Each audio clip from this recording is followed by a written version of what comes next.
Okay, ready when you are.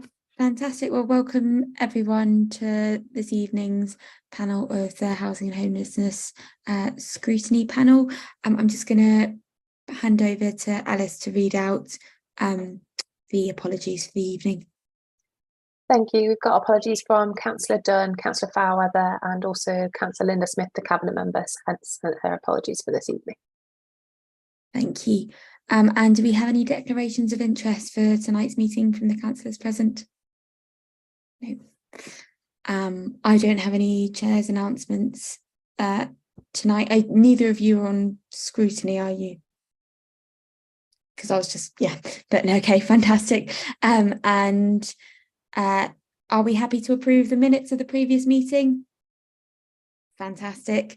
And just to highlight that an action or a recommendation from one of our previous meetings, which was the housing revenue budget all member briefing, took place on the 26th of September 2023, and the slides and recording were circulated to all members afterwards, and the video from the finance team was also circulated to all members in August. So we've sort of I hope that was really helpful for everyone. I couldn't attend because I had another meeting at the same time, but I intend to catch up by watching the video.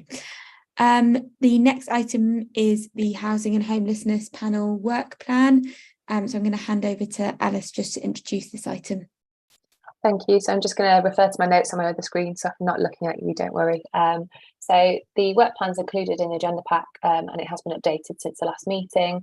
The panel was updated last time on the status of a number of scrutiny commissioned items, and there are a couple of further updates on the following. So the operation of housing associations within the city, that scope has been drafted in consultation with officers and the chair due to resources available, and in order to ensure a focused piece of work, the scope has been narrowed. So the scope for housing associations' approach to tenant engagement is attached for panel approval. In terms of the implementation of selective licensing, that item's been scheduled in for the March 2024 meeting. And then also just an update on the financial viability training / briefing. I have been exploring the possibility of an all-member briefing with officers. However, there are some potential budget implications for delivering that. So it would be helpful for me to understand in more detail exactly what members would be looking for in terms of the scope for that. And then I'll need to look at the availability of any budget. I'm not sure at this time if there is any, and also member demand for the session to see whether it's feasible to actually run a session. So the panel needs to agree the work plan either as shown in the agenda pack or agree any amendments, noting that if there's any changes and slippage to cabinet reports, etc., outside of the meeting, those changes will be agreed by me in consultation with the chair. In addition, the panel is asked to approve the scope for the housing association's approach to tenant engagement, included in the agenda pack, and delegate authority to the scrutiny officer to schedule that item in consultation with the relevant officers. Fantastic, thank you. Does anyone have anything that they would like to comment on or suggest in light of that one? Yes, Rosie, go ahead, or Councillor Rule, sorry, go ahead. Yeah, cheers. Thanks for that. I was and thank you for moving forward on trying to find some way in which we might be able to look at the kind of financial viability on housing, and happy to get back with some ideas. Really appreciate that. I just had a quick question on whether the council does the rough sleep account and whether that comes in a report generally or at any point in the year, and whether that's something that is part of the work plan. Does anyone have that? Yes, Neris, thank you. If I can't answer that, then there's a problem here. So there is always a count, yes.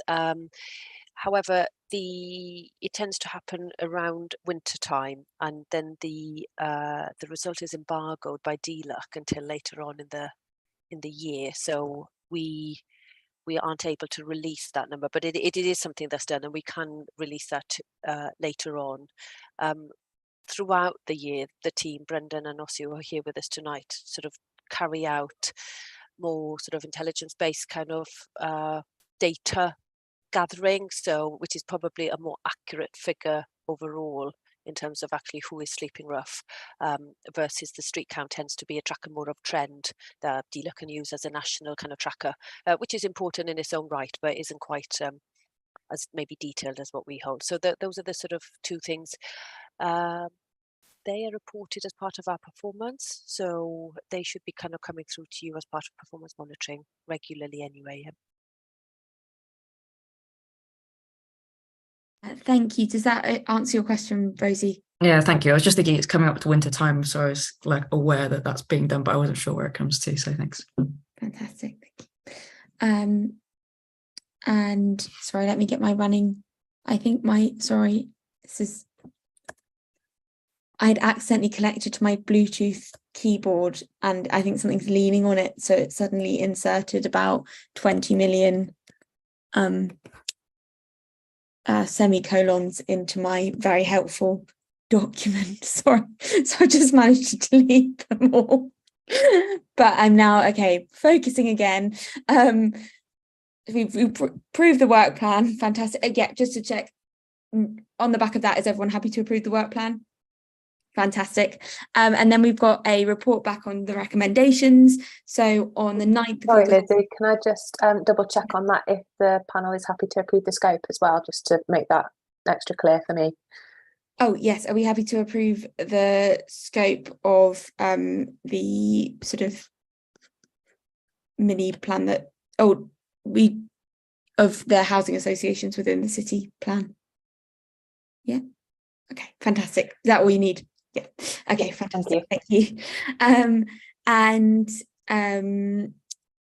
So on the 9th of August, Cabinet considered recommendations relating to the following reports, responses to which were set out in the agenda pack. So that was the expansion of the Housing First programme and update on customer complaints and feedback. All the recommendations were agreed, and you can see the details of that in the agenda pack. And responses were then presented by a scrutiny committee on the 5th of September for noting. Are there any questions or comments? Are we happy to note the responses we've received to our recommendations? Fantastic. Okay, so that moves on to our first major substantive item of the evening, which is the update on the Housing First programme in Oxford. I'd like to welcome Nerys Parry, Ossie Mosley and Brendan Lewis, as well as representatives from St Mungo's and A2 Dominion, who are here to answer our questions and speak to us on this item, which is fantastic. So I'm going to just pass over to Nerys or Ossie or Brendan to introduce the report, whoever would like to lead on it. It's going to be me, so I'll take the hot seat. So thanks for having us. Obviously, we've been asked by the panel to attend and report on the specifics of the Housing First programme in Oxford. Housing First has been operational in Oxford now since late 2021. It utilises central government funding via DLUC, the Department of Levelling Up Housing and Communities, and is, as you said, being delivered by A2 Dominion and St Mungo's. Housing First is an internationally recognised model for delivering housing and intensive support to individuals that have experienced multiple disadvantage, particularly those with a long history of rough sleeping and homelessness.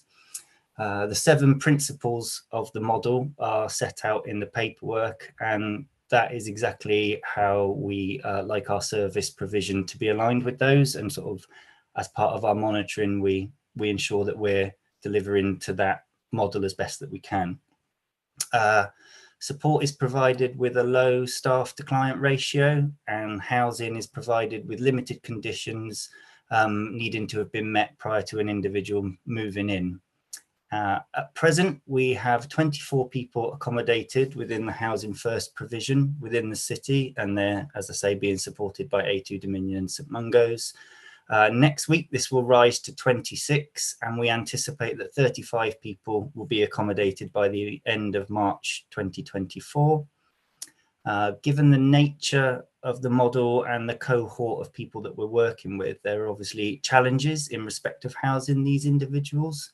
But the ultimate goal of the service is for people to sustain their tenancy and prevent rough sleeping, which is something that all of the cohort have experienced over a number of years. And this is largely being achieved through excellent multi-agency working. So largely this is conducted between St Mungo's and A2 Dominion and various teams within the City Council, because part of the model is that the support and the housing are separated. So A2 and St Mungo's are responsible for the support to the individuals, and largely the City Council are responsible for the housing management aspect of things. So we've had to build really good relationships across the council with our service providers, but also aligned with that, it's obviously very important to work coherently with other support services within the city and within Oxfordshire. So sort of referencing drug and alcohol services, social care, health teams and criminal justice teams as well. As per the sort of agreed sort of housing first model, we strive to achieve 80% of tenancies being sustained year on year, and that's one of our key KPIs.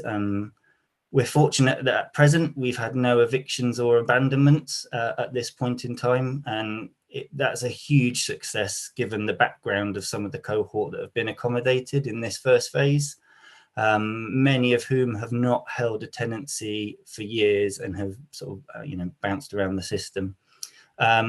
Housing First is a key part of the council's provision, and it should be noted that within Housing First, sort of success for this form of provision can be something as simple as someone registering with a GP so that they can get health support, or indeed setting up a bank account so that they can get their benefits and pay their rent and pay their service charge.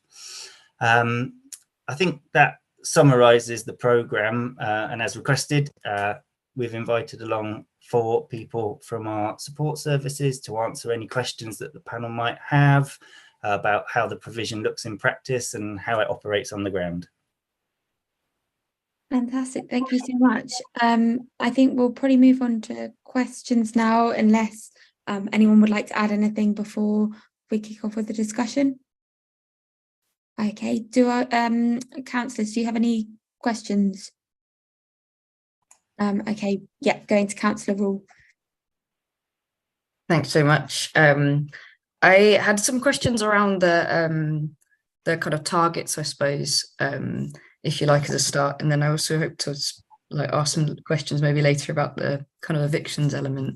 But generally, it's great to see that this is doing so well, and especially hearing on those numbers of keeping people in. And it's I'm really glad that the council is pushing this approach.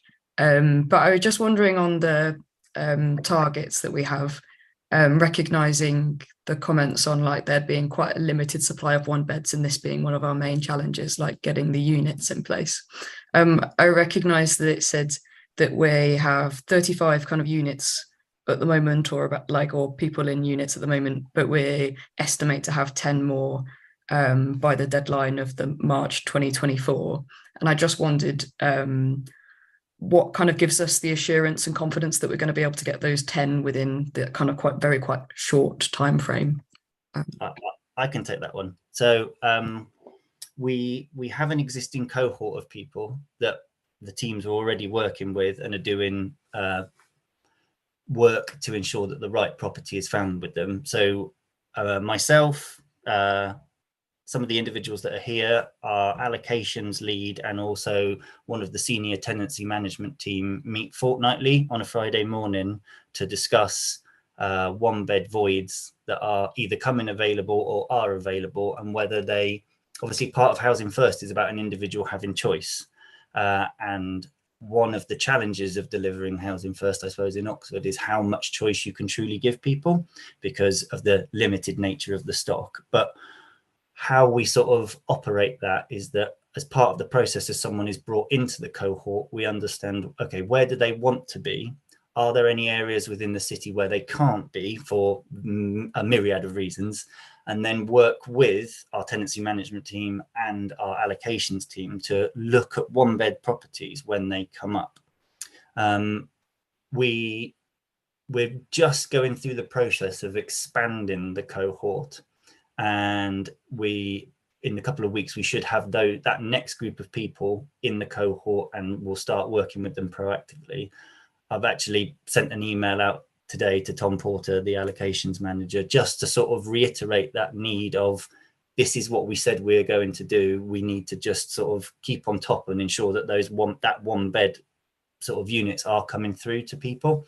Yeah, I think that's how sort of we've tried to manage it, because we utilised all of the properties that we purchased.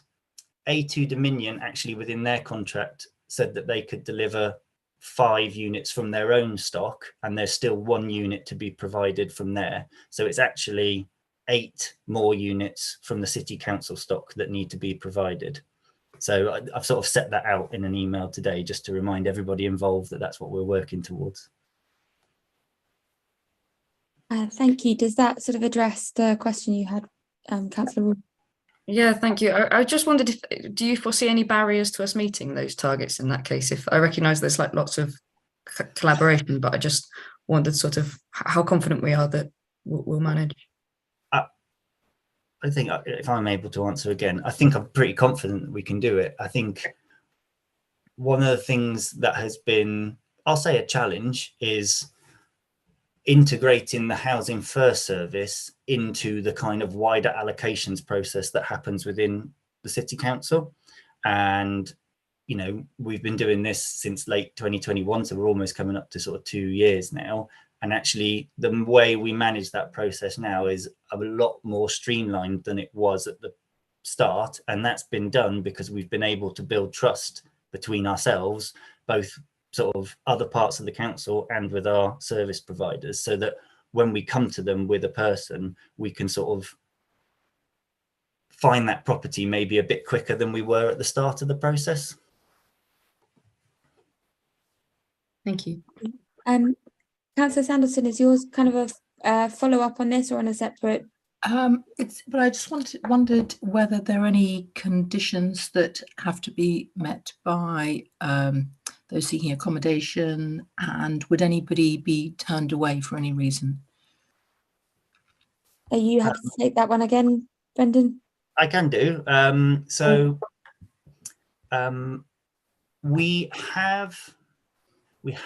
obviously it's a very limited resource within quite a big system. So we've operated on a panel basis whereby we've taken referrals for people and asked them to provide specific information about how people meet the criteria for Housing First, and then also why Housing First is the most appropriate form of accommodation for them. And then via that process, we try to sort of understand whether people do meet the criteria. We have had some people that we have rejected. Some people because actually we believe that there are other services out there that would probably be better suited to their needs. They don't need the intensive nature of the support that comes with Housing First. And then there are some individuals for whom we believe that actually, based on our knowledge of maybe what their care needs are, or maybe what their mental health support needs are, actually, we don't feel it would be appropriate to put those people into a standalone tenancy. Even with this support, it's probably much more appropriate for them to be in a 24-hour provision at that moment in time. And to answer your question around, are there any sort of within the sort of Housing First model, the only sort of real prerequisite of coming into the cohort is that you want to be accommodated in this service and you understand that the principles of it and what your obligations will be as a tenant of that service.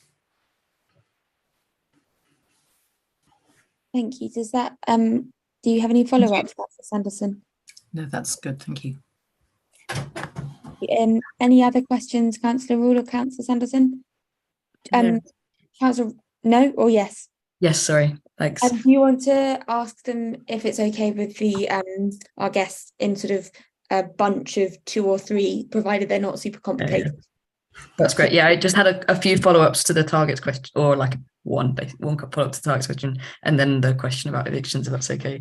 And that was really helpful. Thank you. I was just on sort of like trying to measure how we're like meeting those numbers that we've set for ourselves. It was really helpful to see the kind of the KPIs broken down and how they how we've been like meeting or how we've been achieving through time against those indicators. But I noticed that there aren't like specific targets, so we haven't had targets for each quarter, for example, that or benchmarks that I can see to understand whether we're achieving beyond what we thought we planned for or not. And I just wondered what the reason was for not having any kind of like clear benchmarks, or do we have benchmarks and targets, and are we kind of like managing and learning as we go in other ways, I guess, if not? Yeah, so we do have sort of within the monitoring that comes in from our services, there are other things that we are sort of monitoring, if you like. Our key KPIs, and this is something we've developed sort of, we obviously put things in our contract before they came into existence, but we're sort of managing this as a collective and sort of very much learning and improving the service where we can as we go.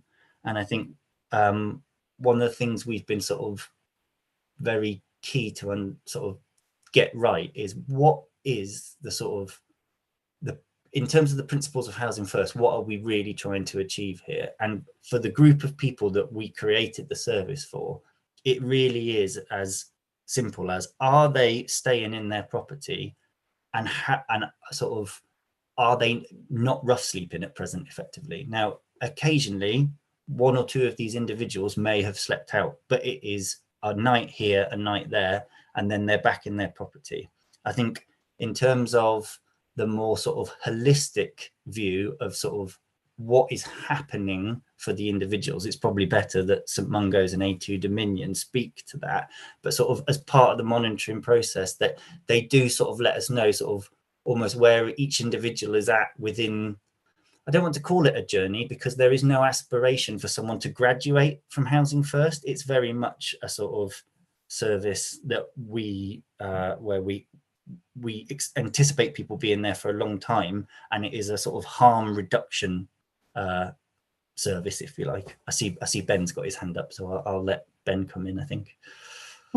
Yes, Ben, would you like to comment on this point? Thank you. Just to elaborate really on what Brendan was saying, the service takes a real person-centered approach, which means the individual and their needs are at the center of everything we do as support providers. As soon as additional targets are kind of set, that becomes some conditionality over, are you doing this, are you doing that? And sometimes the work can then become led by meeting those targets rather than actually on the key relationship, which is so difficult to build up with these hitherto entrenched, distrusting individuals. So that's where we put and focus the work on building that relationship and keeping them in safely housed, and trusting in that process. The other outcomes, say engagement with mental health services or drug services, begin to come naturally, but by not leading with that, we actually manage to do that more effectively. Thanks. Fantastic. Does that address your question? I sort of do wonder whether we are like measuring the right thing then, in which case, or I suppose like, or whether like it's hard for us to assess whether we're meeting our targets if there aren't targets listed. They're just numbers of which we've achieved, I suppose, and recognizing completely that sometimes numbers are so, a blunt object considering how complicated these things are. So I just wondered whether there are other ways in which we could better measure or monitor our progress with the project. Shall I pass to Rachel and then Ossie on this one? Oh, I think you might need to unmute, sorry. Is it not letting you unmute? I'm so sorry.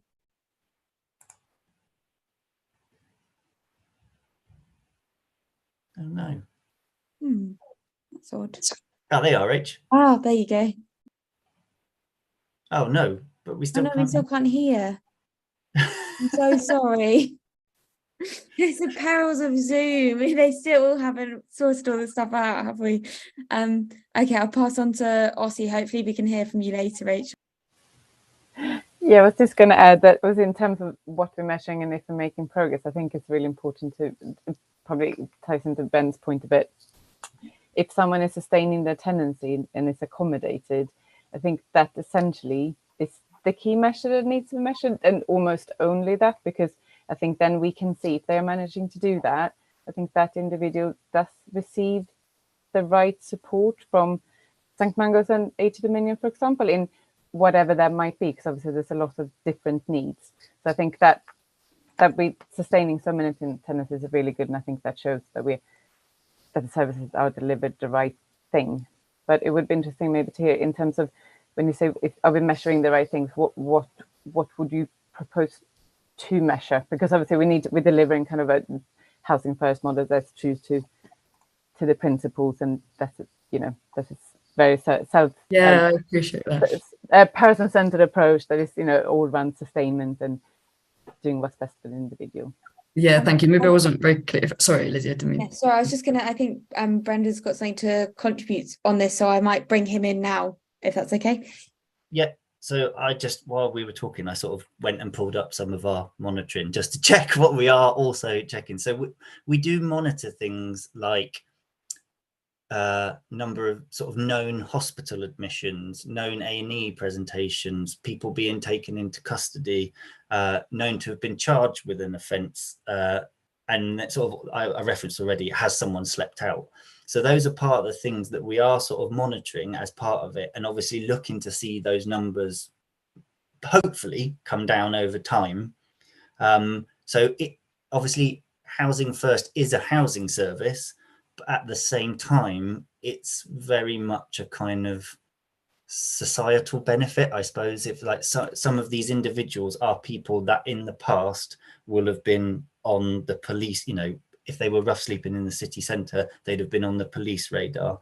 They'd have been part of, working with our antisocial behaviour team and stuff like that. And actually, within the sort of monitoring, we are looking at sort of, not only are some of the elements decreasing, actually are some of the elements increasing in terms of, are they getting to that support that is maybe enabling them to have a sort of an improved life to maybe what it was previously. Thank you. I think that shed some useful light. And on the back of that, I actually wondered, I have a couple of questions sort of on the back of this discussion.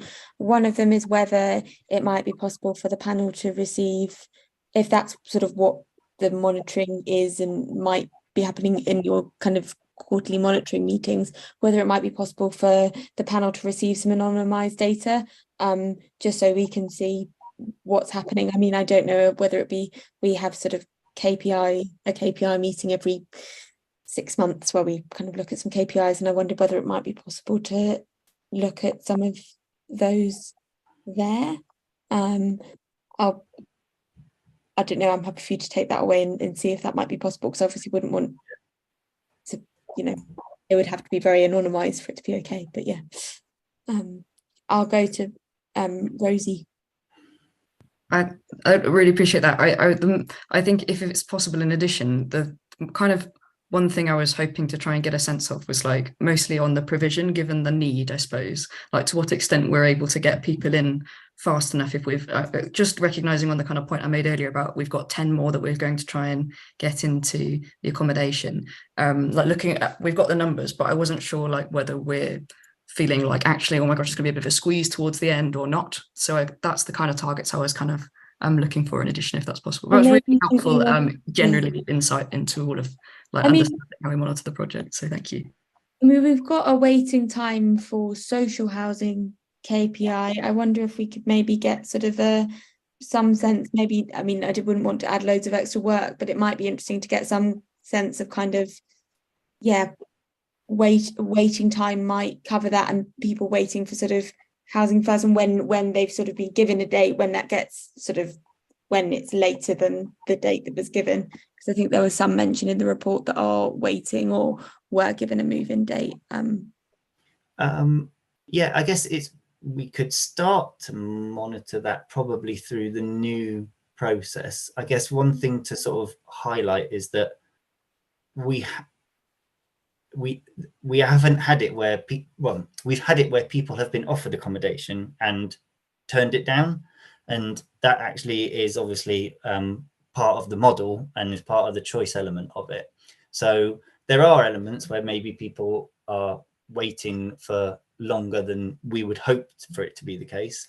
I think once we find the property, I think we've now got to a point where actually the move-in process is now relatively swift. So I don't know if Rachel's mic is working, or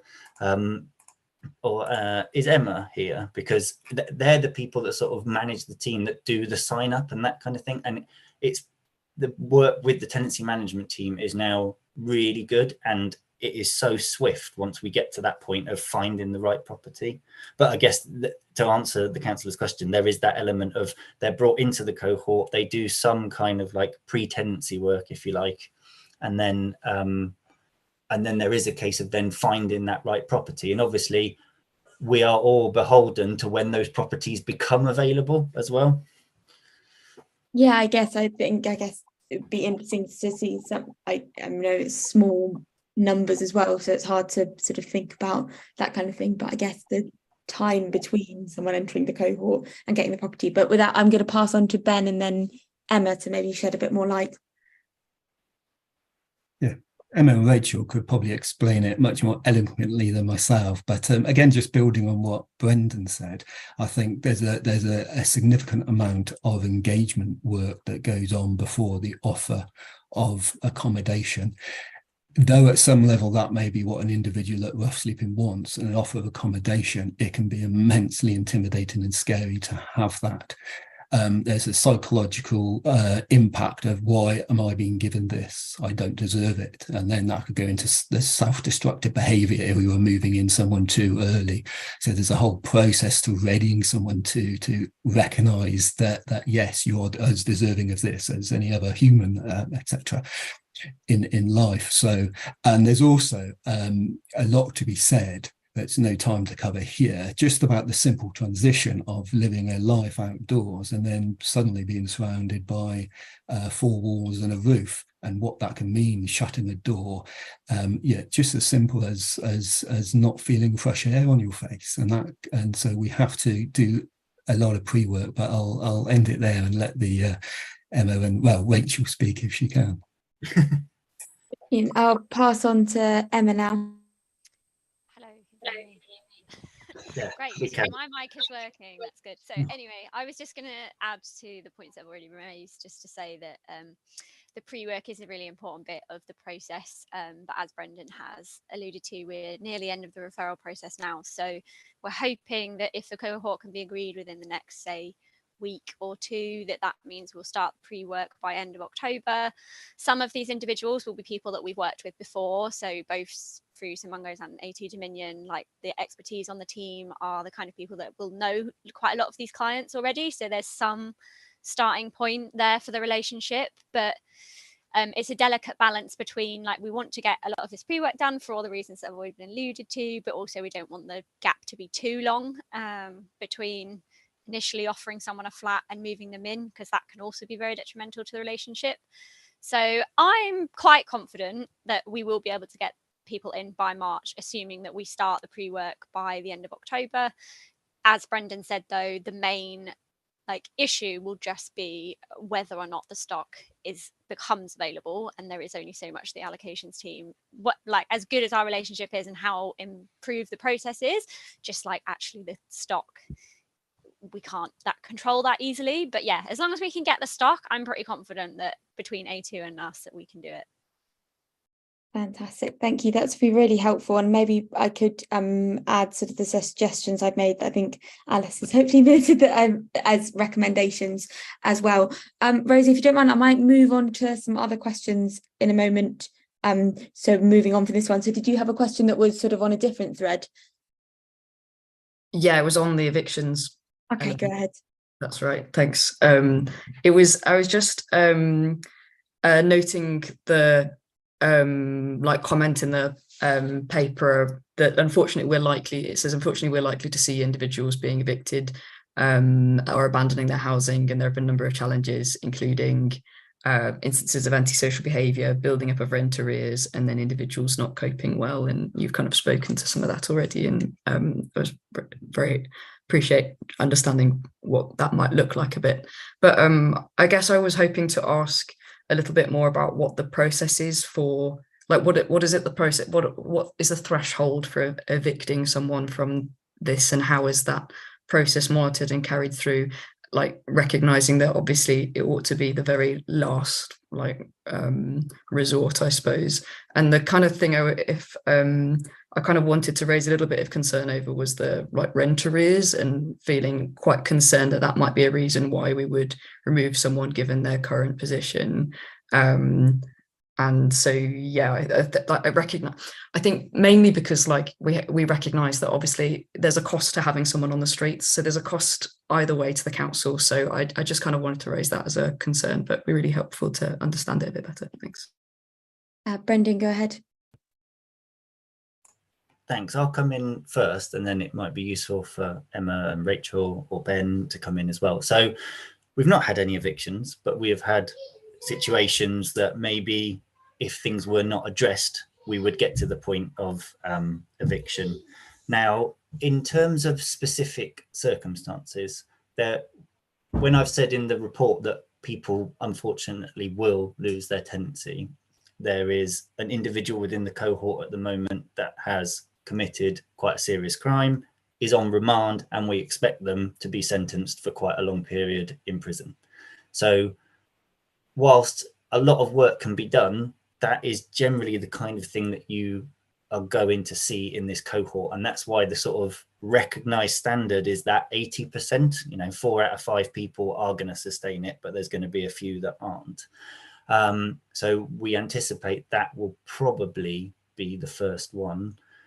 We've had an individual who had quite severe traumatic experiences in the past and really struggles with any form of conflict, and had a disagreement with a neighbour, and his ultimate response to that was to hand in his notice. That was the only thing he could think to do. And actually some, really, really great joined up work between tenancy management and the service providers here, like reiterating to the individual what that would mean, and, where it's sort of all of that. He actually has rescinded his notice, kind of thing. But that might happen again because the individual is sort of, that is a inbuilt response for him, and it will take a long time to unpick that. And then in terms of ASB, there are situations at the properties that come up quite regularly, but sort of both Emma and Rachel and the rest of the team have a really good working relationship with people in our community response and our antisocial behaviour team. And actually, given the cohort that we're dealing with, they know them already, if that makes sense. They've been out on the street, they've been in some of our other services and are well known to that kind of service. And so there's a lot of, the teams here are there to support the individual, but at the same time, we don't want to evict anyone, but we can't just give people a free ride to do what they want, if that makes sense. And there are obligations on them, and we have to have those firm but fair conversations with them to say, if this continues, this is where you will get to. In terms of the rent question, there is one sort of rent thing that's hanging over us linked to UC and how that works out, but we think we're going to resolve all of that relatively soon. I think there are only 2 individuals, maybe 3, that are starting to build up what you would term normal arrears, if that makes sense. And actually, I think Emma and Rachel can speak to this, that actually they are now working with those 2 individuals and have put plans in place to sort of do additional payments into their rent account, so that we are starting to address those arrears. And actually just that as something that is happening is a massive, massive success. Like, this is people that have been evicted from every other form of supported accommodation because they didn't pay their service charge and they didn't pay their rent and stuff like that. And so it's really demonstrating sort of the way of working. And, I can't say for sure that there won't ever be anyone evicted for rent arrears, but I'd like to think that we've got a really good system in place to address those as soon as possible. Thank you. I'll just bring Emma in now. Yeah, thank you. I just wanted to add to what Brendan said. One thing that is a really big success about this service and what's really nice as a provider to work in Oxford is that actually I feel that everyone who's involved with the Housing First project really acknowledges and understands that eviction is the last case scenario and that we really don't want to be evicting these clients. And like Brendan says, they've worked with a lot of these clients for a long time, and a lot of, you know, like the ASB team, the local police teams, they really want to see these clients succeed, which is amazing and lovely to see, and means that like collectively we are able to do really good work to try and support them to stay accommodated. Obviously, there will always be cases where that doesn't work, but the process for evicting someone is very long, and that means that it gives us enough time for the most part to really support someone. So like in the case of the rent arrears, we've had someone who had rent arrears for a very long time, and it took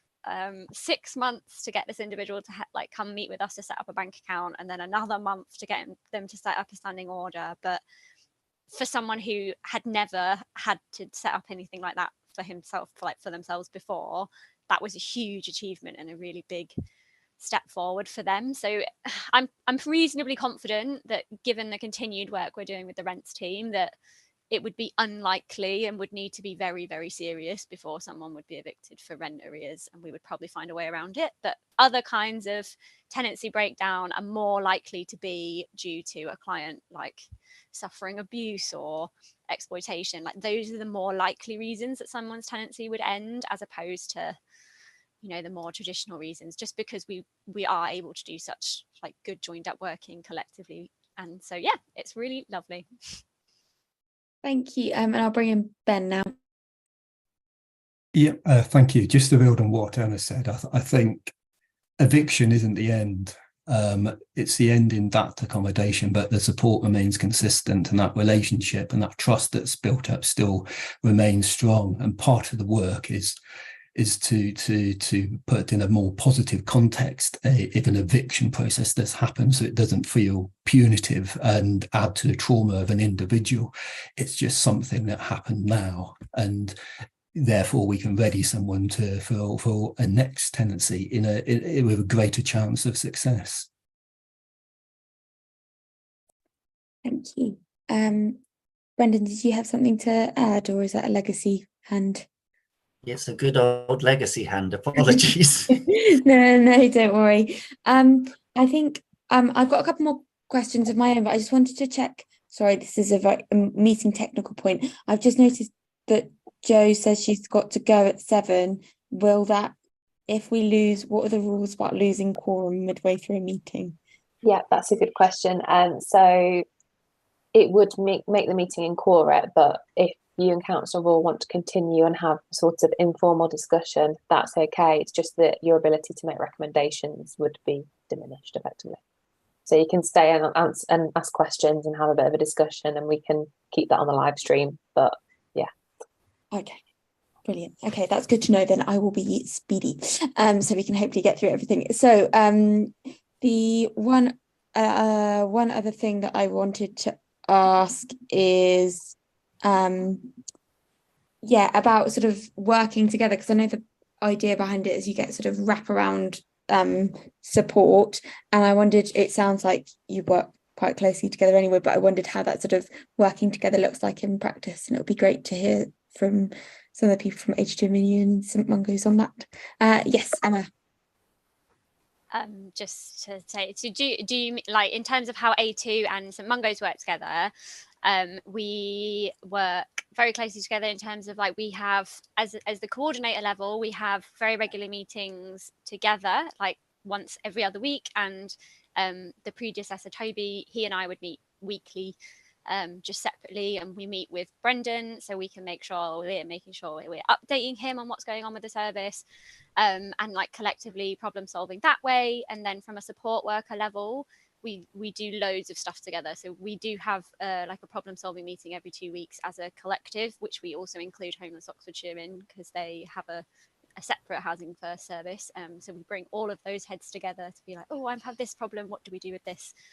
Which is really, really helpful. But also it's things like we can do joint welfare visits. We will help each other, say if there's a particularly stressful move in, like an A2 Dominion staff member might help with that. It's very much one big team, and although obviously we are separate services, we do work very closely to support clients together, and we're in very regular conversation. And you know, if we get a great contact in the JR who help with this, we'll pass that on to A2. Like, there's a lot of stuff that we do to share, to try and make sure we're both very, very successful and ultimately get the best outcomes for our clients. Brilliant, thank you. Helen? I was just going to add as well, so in addition to kind of the work that we do between the two Housing First providers, there's also work obviously with other agencies in the county as well. So I think it's been particularly successful working with Turning Point, who are the drug and alcohol kind of county-wide provider, and it's been really good to see the flexibility from them in terms of working with this client group and helping people to access treatment.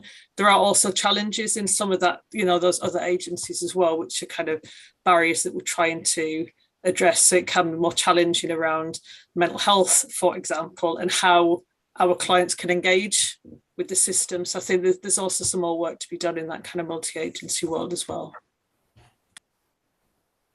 Brilliant, that's great to hear as well, about working together in the problem-solving meetings and multi-agency work.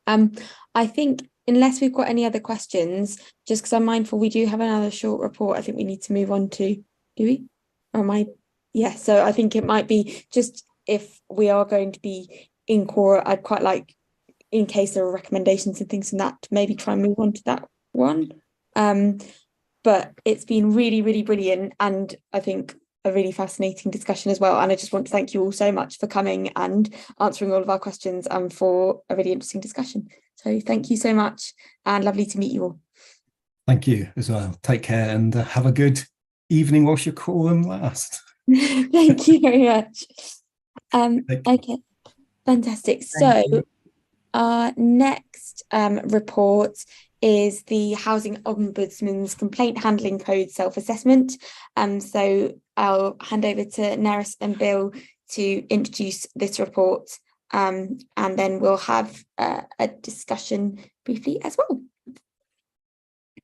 Thank you, Councillor Diggins. Yes, with the need for speed in mind, this is a brief report, sets out the brief history regarding the Housing Ombudsman Service and the Complaint Handling Code, which was strengthened in April 22. And as part of that, we're required to do a self-assessment. When we first did the self-assessment, it was two pages. Very nice and straightforward. And as members will see now, the actual self-assessment at Appendix 1 is quite significant. We are, and will be by the close of this meeting, as long as we remain quorate, able to update the annual report, the self-assessment, to actually demonstrate that we are fully compliant with all of the mandatory elements. And I'm also pleased to say that we've published this week our very shiny annual report, and I would commend any members to have a look at the report. Once on the council's website, if you type in Housing Annual Report, it'll take you to the page where you can see our actual annual report for 2022-23. So members, and essentially any queries from that, either on the self-assessment or the process. I think one thing is that Alice very helpfully puts together some notes for me on these reports, and she's identified a number of sort of minor typos or inconsistencies.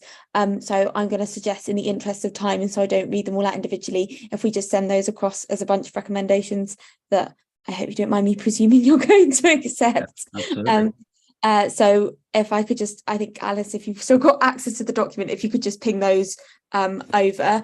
And then also I had sort of so in terms of has the new customer care and complaint manager post now been recruited to, and is the person in post? No, but it will be very shortly. The customer care and complaint officer post is. That is in post and working well, and we've got a little bit of work to do from an HR perspective, but we expect to be going out in the next month and looking for a really high quality candidate. Fantastic. So kind of looking at timescale wise in terms of a couple of months. Yeah, it really depends on who we actually end up appointing. We will be advertising externally as well as internally, and obviously we've no idea at this stage, whoever's successful, what kind of notice period the successful person will need to give. But obviously we already have a model. The customer care and complaints officer is not being left on their own. They do have a manager who's looking after them in the interim, who's Wendy in the involvement team. So we're looking after our customer care and complaint officer as we speak. Brilliant, thank you. Sorry, I jumped in there. Did Councillor Rule and Councillor Sanderson have any questions of their own? Yeah, I'll pass to Councillor Rule. Thank you. I was just going to ask if you could provide a little bit more explanation as it's around the like items where we were not found to be complying and how we are like hoping to resolve those, including on those that aren't mandatory but are the kind of should be best practice type. Yeah, one of them is to actually provide the information on complaints in your annual report, which we complied with by publishing the report this week, and I would recommend members do have a look. And the other one of the mandatory is to report this to a committee. And we are doing that. As long as we get that agreed by 7 o'clock, we'll be able to amend the self-assessment. If I'll just go through the other elements. There aren't many, as you can probably understand. Survey feedback on section 1.5 on should. That was when we do a survey. We actually provide information on how someone could make a complaint. We're currently at the point where we're launching Intense in Touch this week, the STAR survey for this year, and included in the paper is the information on making complaints, so we'll be able to change that. That was the first one. We also already do real-time transactional performance data through the CALS model on repairs and gas servicing. So that again will be able to be updated and amended in a positive way in the next week or so. The next one that applies to us, I'm scrolling down, so trying to do it relatively quickly. Because we don't have a 3-stage complaint process, there's a number of sections, 517, 520 don't apply to us. Again, extension on stage 3s don't apply. The 7.2 partial, again, was covered by this meeting being held. The member of the governing body on the best practice, member of governing body should be appointed to have lead responsibility for complaints. In this instance, we don't quite have that. We do have an elected member of the cabinet, Councillor Smith, with responsibility for housing and housing complaints overall. And obviously we do report performance to this panel and reference the August meeting where I provided information. We might want to call that as partial. We've got something slightly different because we're a council. Trends or themes, that's something that will come out. This is 7.5. That's where we assess what trends and themes are coming out, what things we need to improve. We already have some lessons learned going on. We've published lessons learned in the annual report, and also ODS have got live dashboard data that they're actually using to identify any themes and areas for improvement with their members of staff. What else have we got? And that's it on the best practice one. So even in those, we are very, very close to having full compliance across the board. Yeah, passing across to Neris. I was just going to add to that. I was just looking at 7.5 there, and it relates to the previous question: when are we recruiting the a care complaints manager. So one of the things I'm quite keen once that person is in post as well, that we do exactly what it does say in 7.5. So we need to be able to analyze the data, and then that person will take that data and the themes of the complaints that come in and use them as a sort of training ground really for staff to sort of either correct our procedures, or if it's a more cultural issue or whatever, that we can use that as a basis for ongoing kind of learning in the service. I mean, that's what the regulator will be expecting from us, and that's the kind of service we want to run, so I'd just add that really. It's not in the document, but it's something we've been talking about in the last couple of days. Fantastic, thank you. That's really great. If councillors don't have any other questions, we can move ahead to. I'm not sure we had any recommendations coming out of that. So unless you want yours to be a recommendation, councillor will. But I don't know if it really makes sense. One, fantastic, brilliant. And sorry to one. I just. Okay. Quickly span through. It might be within what you mentioned earlier about the kind of typos, but I noticed that 4.16 didn't have an answer in terms of whether we're compliant or not, but I'm assuming it's a yes. 16. Let me have a look. 4.16, sorry. Yes, yes, we are actually speaking to tenants who've made a complaint to understand. I don't know how that slipped out, but yes, we are speaking to tenants about how they felt in the complaints process. So it's yes, that's a definite yes. I don't know if I'm looking at something. I don't know if, but I'm looking at the public pack because I'm on my home laptop and I can't see. It says 4.18 on mine. It does jump around between the mandatory and the best practice. Oh, section. So that's the way the Ombudsman's has actually grouped things together. So yeah, it's quite unusual in that we go 4.17, 4.19 because 4.18 has already been dealt with in the mandatory section. Apologies, I really have to. Okay, then shall we note this one, and then all we've got to do is note the, I assume, dates of future meetings. Fantastic. Thank you so much, Bill and Nara. Thanks all. Have a lovely evening.